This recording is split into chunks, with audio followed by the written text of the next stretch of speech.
میں نے آج تک نبی پاک علیہ الصلوۃ والسلام سے ون وے اور دی ادر جڑے ہوئے کسی انسان کو خودکشی کرتے ہوئے نہیں دیکھا آج تک۔ وہ جو در نبی ہے صلی اللہ علیہ وسلم، وہ زندگی بخش ہے، حیات آفرین ہے، وہ زندگی دیتا ہے۔ رشتے، تعلق، نسبتیں جب اس در نبی کے ساتھ جڑ جائیں صلی اللہ علیہ وسلم تو پھر زندگی کے معنی ڈیفرنٹ انداز میں ہمارے سامنے آتے ہیں، نئے معنی ہمارے سامنے آتے ہیں، وہ محبتیں مختلف ہیں۔ اب نبی پاک علیہ الصلوۃ والسلام کے ساتھ جتنے لوگ محبت کریں گے ہم سب ان سے بھی محبت کرنے لگ جائیں گے۔ اس محبت میں یہ نہیں کہ میرا ساتھ والا ہمسایہ جو ہے وہ نبی پاک علیہ الصلوۃ والسلام سے کیوں محبت کرے۔ یہ جو عام دنیا کی محبتیں ہیں خواہشات کے ساتھ، جو مجاز کے اس معنی میں رہتی ہیں، نفس کے اس امارہ یا لوامہ کی سٹیج پہ ہوتی ہیں، اس میں ہم کہتے ہیں کہ یہ میری محبوبہ ہے، بھئی خبردار تم نے اس کی طرف آنکھ کیوں اٹھائی، تو قتل ہو جاتے ہیں، لڑائی ہو جاتی ہے۔ چونکہ وہ تنگ نظر دنیا کے تنگ محبوب ہیں، لمیٹڈ زون میں رہتے ہیں، لہٰذا ہم اس میں لڑائی جھگڑا کرتے ہیں۔ تنگی میں لڑائی ہے تو رحمت للعالمین پہ کوئی لڑائی نہیں ہے۔ تو اپنے محبوب اس طریقے سے رکھیں جو اصل محبتوں کے مرکز ہیں، جن کو فنا نہیں ہے اور ان پہ لڑائی نہیں ہے۔ اس پہ وہ بہت اچھے لگنے لگتے ہیں جو آپ کے محبوب کو اپنا محبوب بنانے کی کوشش کریں، وہ بھی اچھے لگنے لگتے ہیں۔ ایک نسبت تو محب اور محبوب کی ہو جاتی ہے صلی اللہ علیہ وآلہ وسلم، اور ایک نسبت ان سے ہو جاتی ہے جن کی نسبت ان کے ساتھ ہے صلی اللہ علیہ وآلہ وسلم۔ میں کبھی کبھی سوچتا تھا اسلام کیوں عالمگیر ہے، کیا وجہ ہے اسلام میں اور دیگر ادیان میں فرق کیا ہے؟ ایک نکتہ مجھے اوور دا ایئر سمجھ میں آیا۔ اسلام talks about all the prophets. اسلام کی طرف آ جانے والا انسان اس بات پہ پابندی کا مظاہرہ کرتا ہے کہ تمام انبیاء، مرسلین، پیغمبر اس کے لیے قابل احترام ہے۔ نمبر ایک، یہ اس کی وسعت کا اندازہ لگائیں۔ اسلام نے اپنے پھیلاؤ کو آخری نقطے پہ پہنچا دیا جس کا نام کلزم ہے، کہ آخر کار تمام چیزیں سمٹ کے بہہ کر اس کلزم کا حصہ بنے گی۔ اسلام وہ کلزم ہے جو نبی پاک علیہ الصلوۃ والسلام سے پہلے آئے ہوئے ہر نبی اور پیغمبر کو تسلیم کرتا ہے، نہ صرف تسلیم کرتا ہے بلکہ احترام کرتا ہے۔ حضرت عیسیٰ علیہ السلام، حضرت موسیٰ علیہ السلام، حضرت یونس علیہ السلام، حضرت یوسف علیہ السلام، یعقوب علیہ السلام، ابراہیم علیہ السلام، چلتے جائیں، نوح علیہ السلام، آدم علیہ السلام، ہر پیغمبر کو ہم اس پر ایمان لے کے آتے ہیں۔ آمنت باللہ وملائکتہ وکتبہ ورسلہ، سپیکٹرم دیکھیں کتنا بڑا ہو گیا۔ پھر تمام الہامی کتب ہمارا ایمان ہے ان کے اوپر۔ یہ ہے محبتوں کا عالمگیر پہلو۔ اسلام میں اس لیے تنگی نہیں ہے، اس لیے اس کو دین فطرت کہا جاتا ہے کہ فطرت ایکسیپٹنس کا نام ہے۔ یہ دین کا وہ روپ ہے جو ہمیں کاش نظر آنا شروع ہو جائے اور ہم مسلمان سمجھ جائیں کہ دین کتنا پھیلا ہوا ہے۔ ہم نے دین کو چھوٹی چھوٹی حد بندیوں میں تقسیم کر دیا۔ یہ کام تھا جو فرقہ واریت نے غلط کیا۔ قرآن اس کو کہتا ہے کہ تم نے دین کو تنگ کر دیا ہے۔ دین تو بہت بڑے کلزم کا نام تھا، تمام ملائکہ اس میں سمٹتے ہیں، تمام کتابیں اس میں سمٹتی ہیں، تمام رسول اس میں سمٹتے ہیں، تمام قومیں جو ہم سے پہلے گزری وہ اس میں سمٹ جاتی ہیں۔ جب ہم رحمت کی بات کریں تو عالمین کے اوپر ہمیں بات کرنا پڑتی ہے، جب ہم رب کی بات کریں تو عالمین کا نقشہ ہماری آنکھوں کے سامنے آ جاتا ہے۔ اس قدر عالمگیریت تھی اس کے اندر، اس قدر اس کی وسعت تھی۔ اور ہم نے کیا کیا، ہم ایک مسجد میں دوسرے مسلک والے کو برداشت نہیں کرتے۔ مجھے بتائیے گا اگر کوئی مسجد دوسرے مسلک والے کو برداشت نہ کرے تو کیا وہ اسلام کے اس عالمگیر پہلو کو تسلیم کر سکتی ہے؟ کیا اس کا تعلق ہوگا اس کے ساتھ کامل طریقے سے؟ وہ کیسے کہہ سکتی ہے وہ مسجد کہ میں نبی پاک علیہ الصلوۃ والسلام کے ساتھ جڑی ہوئی ہوں، جبکہ وہ نبی صلی اللہ علیہ وآلہ وسلم ہمیں وہ قرآن دیتے ہیں جس میں عالمگیریت ہے۔ فالو کر رہے ہیں نا؟ تو جو آپ کی نسبت بڑی ہوتی جاتی ہے پھیلاؤ بڑھتا جاتا ہے۔ اگر آپ چھوٹی نسبت رکھیں گے، تنگ نظر، حقیر، تو آپ کی سوچیں بھی اسی طریقے سے چھوٹی ہوتی جائیں گی. آپ اگر کوئی ایسا پمفلٹ پڑھیں گے جو صرف ایک گلی کو جسٹیفائی کرتا ہے تو آپ اس گلی کے امیر بن جائیں گے. لیکن اگر آپ اس دین کو مان لیں جو کل کائنات کی، کل مخلوقات کی بات کرتا ہو، تو گویا اب آپ کے اندر پھیلاؤ آ گیا، اب آپ کے اندر وسعت پیدا ہو گئی. استاد محترم بڑے خوبصورت الفاظ میں کہتے ہیں کہ جو بڑے عقیدے والا انسان ہوتا ہے وہ چھوٹے عقیدے والوں کو اپنے اندر سمیٹ لیتا ہے، جذب کر لیتا ہے. چونکہ جو ندی نالے ہوتے ہیں چھوٹے ہوتے ہیں، تنگ ان کا دامن ہوتا ہے، شور زیادہ کرتے ہیں. سمندر کا دامن بہت وسیع ہے اور وہ شور نہیں کرتا، اس کی گہرائیوں میں سکوت ہوتا ہے. تو اپنے اندر وسعت پیدا کرے. یہ جو ہم نے چھوٹی چھوٹی حد بندیاں بنا لی، یہ فلاں کی مسجد ہے، یہ فلاں کی مسجد ہے، یہاں پہ وہ نماز نہیں پڑھ سکتا، یہاں پہ وہ دفن نہیں ہو سکتا، یہ ہم نے کیا ہے. اور میں آپ کو بڑی ذمہ داری سے کہہ رہا ہوں، it has nothing to do with اسلام. اسلام کے اندر اوپننیس ہے، اسلام کے اندر اتنے خوبصورت ادب آداب ہیں. ہاں، اسلام کا صرف ایک جگہ پہ کلیش ہے اور وہ زرار ہے. وہ زرار ہے جہاں صاحب قرآن صلی اللہ علیہ وآلہ وسلم ان کا ذکر نہیں ہوگا. ہم پابند ہے اس بات کے کہ ہم یہ کہیں کہ وہ مسجد نہیں ہے اور اس کو گرا دینے کا حکم ہے، چونکہ اس کا تعلق نہیں ہے صاحب قرآن کے ساتھ. ایسے ایسے فتنے اٹھے جس نے ہمیں نبی پاک علیہ الصلوۃ والسلام سے توڑنے کی کوشش کی. کوئی ایسا مسلک، کوئی ایسی کتاب، کوئی ایسا خطیب، واعظ، مولوی، ذاکر، پیر، مرشد، استاد جو آپ کو نبی پاک علیہ الصلوۃ والسلام سے توڑنے کی بات کرے، اشارے میں بھی توڑنے کی بات کرے، قول تو بڑی بات ہے، اشارے میں بھی توڑنے کی بات کرے، توبہ طائب ہو جائیں، توبہ طائب ہو جائیں اور پیچھے ہٹ جائیں اس بندے سے. لیکن کوئی ایسا استاد، مولوی، ذاکر، خطیب، واعظ، مرشد، گرو جو آپ کو در مصطفیٰ صلی اللہ علیہ وآلہ وسلم کے ساتھ جوڑنے کی بات کرے، اس کے ساتھ جڑ جائیں. جو شخص در مصطفیٰ سے جوڑنے کی بات نہ کرے صلی اللہ علیہ وآلہ وسلم، وہ ہمیں اچھا ہی نہیں لگے گا. ہمارے دل کے اندر سے اس کا وہ مقام و مرتبہ ختم ہو جائے گا. اور اس لیے میں کہتا ہوں یہ ننگی تاریں ہیں جس کو فطرت نے پروموٹ نہیں کیا. یزید کی مثال آپ کے سامنے رکھ رہا ہوں. جب فطرت نے اس کا ذکر بلند کرنے کی کوشش نہیں کی، اور اگر اس چیز کا جس کی دشمنی فطرت نے لے لی اور اس کو ابتری میں ڈال دیا، اگر ہم اس کا ذکر کرنے کی بھی کوشش کریں گے، دامے درمے قدمے سکھنے، بہانے بہانے سے جواز لے کر تعویلات کے ذریعے دلیل، میں آپ کو بتا رہا ہوں کہ ان شانیہ کا حوال ابتر کی تلوار چلے گی. اور جو ابتر لوگوں کا ذکر زندہ کرنے کی کوشش کرے گا وہ ابتر ہو جائے گا. ابتر لوگوں کو جسے اللہ نے ابتر کر دیا ہو، اس کا ذکر زندہ کرنے کی کوشش کرنے والا ابتر ہو جائے گا. اور میں نے دیکھا ہے ابتر ہوتے ہوئے لوگوں کو، میں بڑی ذمہ داری سے آپ کو کہہ رہا ہوں، میں نے دیکھا ہے. اللہ نہ کرے کبھی آپ اس تجربے سے گزریں، کوشش بھی مت کیجئے گا. یہ ننگی تاریں ہیں، جلا کر راکھ کر دیتی ہیں. شباب الجنہ کے بارے میں بڑا احتیاط کا مظاہرہ کیا کریں. امہات المومنین کے بارے میں، صحابہ کے بارے میں بڑی بارگاہیں ہیں. ہماری اوقات نہیں ہے کہ ہم محراب و منبر پہ بیٹھ کر یا سوشل میڈیا پہ ان ہستیوں کا ذکر کریں جہاں ہم موجود نہیں تھے. اگر صرف کتابوں پہ ہی لڑنا ہے تو لڑتے رہیں. 1500 سال گزر گئے، 1500 سال اور گزر جائیں گے. تو کتابیں یا آپ بدل دیں یا کتابوں کے ذریعے ہی ثابت کرنا ہے تو پھر لگے رہیں. 1500 سال گزر کے مزید 1500 سال گزر جائیں گے. جو زوال رہ گیا ہے، میں نے آپ کو بتایا کتابوں سے باہر نکل کے دیکھیں پرفارمنس کہاں پہ ہے. ویئر ڈو مسلم امہ اسٹینڈ ناؤ؟ کہاں کھڑے ہیں ہم اور کیوں آئے ہیں یہاں تک؟ جب یہ سوال آپ کو نظر آ جائے کہ کیوں یہاں تک پہنچے ہیں، پھر واپس جائیں کتابوں کی طرف. پھر آپ کو پتہ چلے گا کون کون سی کتابیں ہمیں یہاں پہ لے آئی ہیں. ہمارے اندر سے کشائش نکل گئی، تنگ نظری. وہ کتابیں جنہوں نے ہمیں ایسے ایسے متشابہات میں ڈال دیا جس کا محکمات سے کوئی تعلق نہیں تھا. قرآن منع کرتا رہا کہ متشابہات سے بچو، واضح چیزوں کی طرف آ جاؤ. 2 + 2 = 4.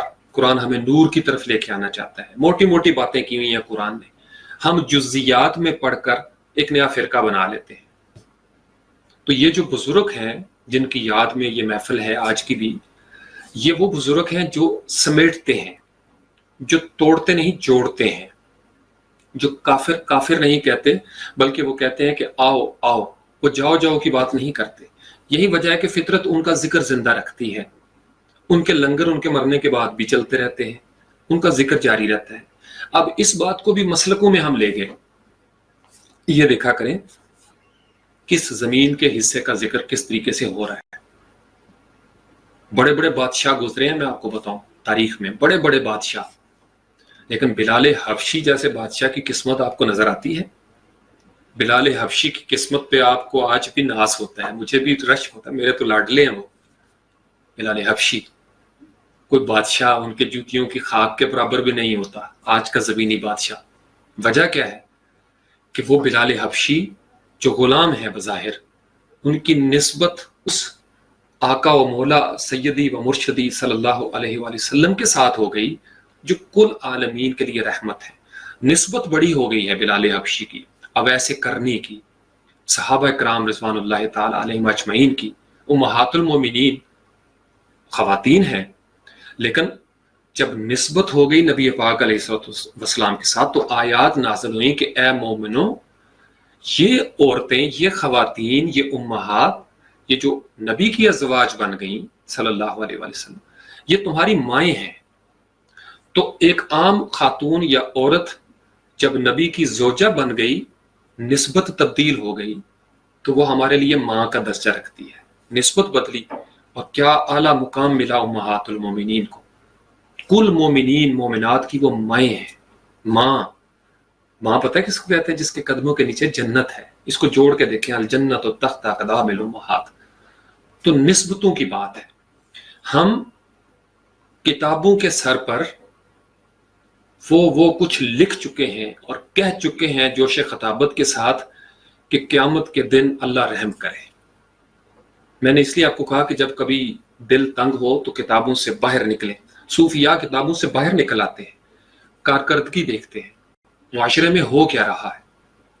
وہ دین جو کتابوں میں بڑا خوبصورت ہمیں دکھائی دیتا ہے، بڑا خوبصورت، عملی کارکردگی میں ہمیں اسی دین کے پیروکار صفر سطح پہ جاتے ہوئے دکھائی دیتے ہیں۔ ہم جب دعویٰ کرتے ہیں تو کتابوں سے جواز ڈھونڈتے ہیں، اور جب ہم عمل کی دنیا میں سامنا کرتے ہیں کفار کا تو ہم ہار جاتے ہیں۔ وجہ کیا ہے؟ وجہ یہ ہے کہ ہم نے اس کولی چیز کو، فکری چیز کو عمل کی دنیا میں اپلائی ہی نہیں کیا۔ تو ہم ایک دوسرے کو نیچا دکھانے کے لیے قرآن، احادیث، بزرگوں کی کتابوں سے حوالے تلاش کر کے وہ بات کرنے کی کوشش کریں گے، اور پھر یہاں سے وہاں سے تعویلات کر کے اپنی، قرآن اسی کو کہتا ہے یہ ہوائے نفسانی کو مطمئن کرتے ہیں، اللہ کی سروس نہیں کرتے۔ اس لیے قاضیوں اور علماء کی سزا کا بڑا ذکر ہے۔ ان کا حساب کتاب بڑا سخت ہوگا علماء کرام، یہ بڑی ذمہ داری کا کام ہے، یہ قوموں کو ڈریگ کر دیتے ہیں۔ تو صوفیاء کرام، وہ علماء کرام، ہمارے سر کا تاج، جنہوں نے قوم کو رہنمائی دی، فرقہ واریت کے خلاف جو کھڑے ہوئے، جنہوں نے قوم کو وحدت کی تعلیم دی، ایک لڑی میں پرونے کی تعلیم دی، ان کے دربار ان کے جانے کے بعد بھی مہکتے رہیں گے۔ کوئی کوشش بھی کرے وہ چراغ بجھ جائیں، انہیں بجھانا مشکل ہے، ممکن ہی نہیں۔ جو چراغ میں جلاؤں گا وہ بجھ جائے گا، لیکن جس چراغ کو اللہ جلا دے، پھونکوں سے یہ چراغ بجھایا نہ جائے گا۔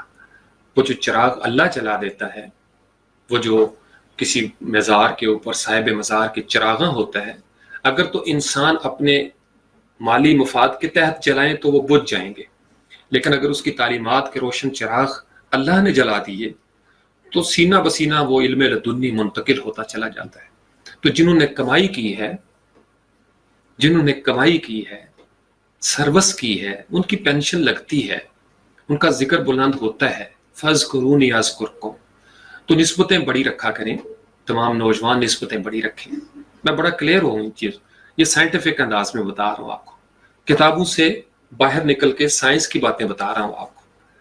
جب یہاں سے سمجھ جائیں تو پھر کتابوں کی طرف جا کے آپ دیکھیں گے تو آپ کو سمجھ آ جائے گی کون کون سی کتاب نے گڑبڑ کی ہے، کس کس نے ہمیں تنگ کیا ہے، کہاں کہاں سے روزن بند ہوئے ہیں اور حبس میں اضافہ ہوا ہے۔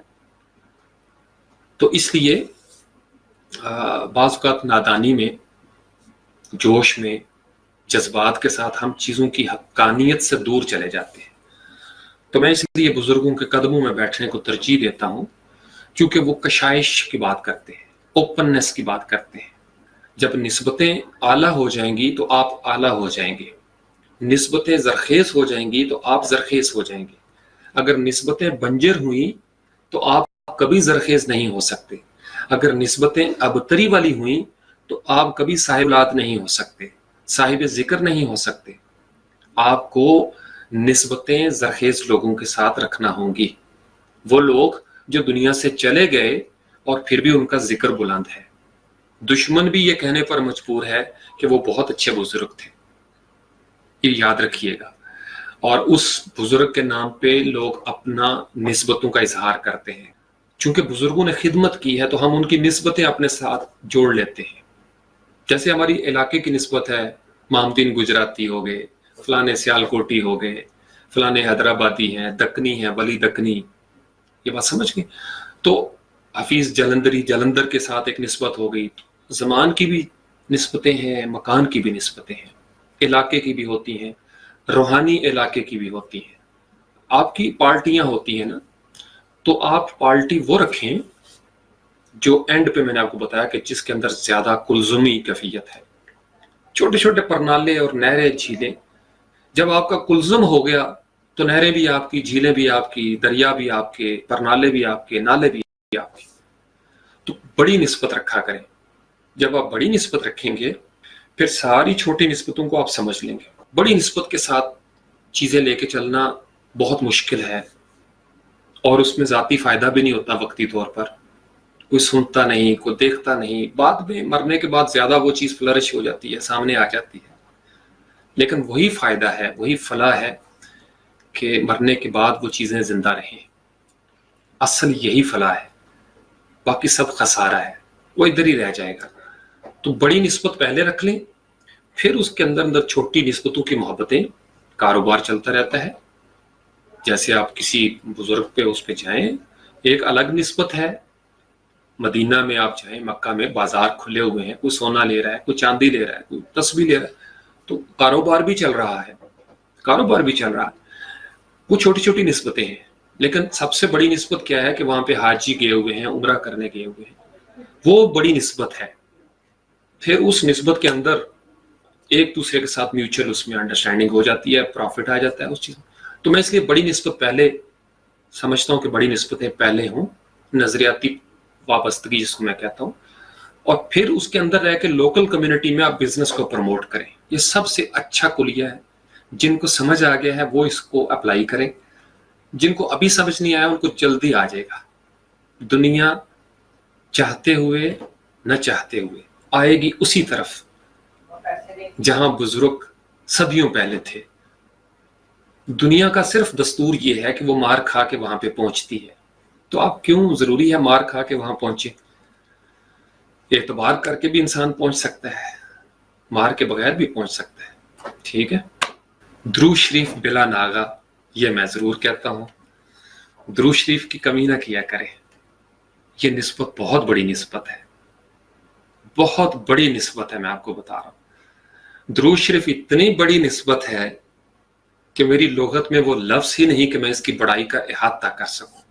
جیسے آپ اللہ کا احاطہ نہیں کر سکتے، تو اللہ ایک ہستی پہ درود بھیجتا ہے، اس کے فرشتے بھیجتے ہیں صلی اللہ علیہ وآلہ وسلم. آپ اندازہ لگا سکتے ہیں کتنی بڑی نسبت ہے. بہت بڑی مستی ہے، بہت بڑی مستی ہے. تو ہم چونکہ بڑی وسعت والے ہیں، لہٰذا سبحان ربک رب العزت عما یصفون وسلام علی المرسلین، کل مرسلین کے اوپر سلامتی ہم بھیجتے ہیں. کل انبیاء و مرسلین، صدیقین، شہداء، صالحین، ہم ان کے اوپر درود و سلام بھیجتے ہیں. اللہ کریم کا خاص الخاص کرم ہو ان تمام نیک ارواح پہ جن کی نسبتوں کے طفیل میرے اور آپ جیسے لوگ ظلمتوں سے نور کی طرف آ جاتے ہیں، سکون سے سوتے ہیں، اور اس خیال سے نازاں ہیں، ڈرتے بھی ہیں کبھی کبھی، لیکن اس خیال سے مطمئن ہو کے سو جاتے ہیں کہ قیامت کے دن دائیں بائیں اوپر نیچے سے قبیلہ بولے گا کہ یہ بندہ ہمارا ہے، اس کو آنے دے، یا رب العالمین یہ بندہ ہمارا ہے. وہاں بھی نسبتیں چلیں گی، یہ میں آپ کو بتا رہا ہوں، یہ بہت بڑی پرفارمنس ہے. وہاں نسبتیں چلیں گی. جس کو شک ہے وہ انتظار کر کے دیکھ لے. صحابہ اکرام پوچھتے تھے یا رسول اللہ صلی اللہ علیہ وآلہ وسلم قیامت کے دن ہم آپ کو کیسے تلاش کریں گے؟ تو آپ علیہ السلام سے مروی کچھ الفاظ ہیں، المرء مع من احب لہ، حشر اسی کے ساتھ ہوگا جس کے ساتھ دنیا میں آپ کی محبت ہوگی، جس کے ساتھ آپ کی نسبت ہوگی. قیامت کے دن وہ آپ کے ساتھ ہوگا. اگر آپ خلوص دل سے کسی کے ساتھ یہاں جڑ گئے تو قیامت میں آپ بچھڑیں گے نہیں. تو آپ اندازہ لگائیں کتنی بڑی وسعت والا دین ہے. عالمگیریت کا اندازہ لگائیں کہ ایک ایسے ریلیشن شپ کی بنیاد ڈالنا سکھا دیتا ہے جو محض ایک دو سیشن تک محدود نہیں، ایک دو لیکچر تک محدود نہیں، ایک چینل تک محدود نہیں، ایک سال تک محدود نہیں، ایک رشتے تک محدود نہیں. اس زمان و مکان سے آگے بھی یہی رشتہ ہے. اور اللہ تعالیٰ کہتے ہیں میں وہاں پہ ملا دوں گا اولاد کو ماں باپ سے، ماں باپ کو اولاد سے، اور میں آپ کی آنکھیں ٹھنڈی کر دوں گا. اپنی نسبتوں کے ساتھ زندہ رہیں. یہ نسبتیں آپ کے کام آئیں گی، یہاں بھی وہاں بھی. اللہ کریم مجھے اور آپ کو اعلیٰ نسبتیں عطا کرے. ہم ایسی نسبتیں پا جائیں کہ نوح کے بیڑے میں سوار ہوں. جب وقت آئے، جب طوفان آئے تو ہم پیچھے رہ جانے والوں میں شامل نہ ہوں. ہمیں ایسی نسبتیں ہوں کہ جب لوط علیہ السلام کو حکم ملے کہ گھر سے نکلو اپنے اہل و عیال کے ساتھ، تو ہم ساتھ ہوں. ہماری ایسی نسبتیں ہوں کہ جب موسیٰ علیہ السلام پر وحی نازل ہو کہ بھائی اپنے محبین کو لے کے، محبت کرنے والوں کو لے کے نکلے سمندر سے، سمندر آپ کو راستہ دے دے گا. جو ساتھ نہیں تھے وہ ڈوب گئے، غرق ہو گئے. نسبتیں آپ کو بچاتی ہیں، نسبتیں بچاتی ہیں، ورنہ سمندر کا کام ہے ڈبو دینا. اور کبھی ایسا نہ ہو کہ قیامت کے دن جب آواز بلند ہو تو ہم نبی پاک علیہ الصلوۃ والسلام کے درود سے ہی غافل ہوں، ہم پہچان ہی نہ سکے کہ ہم کن کے ہیں، کون ہمارا ہے، صلی اللہ علیہ وآلہ وسلم.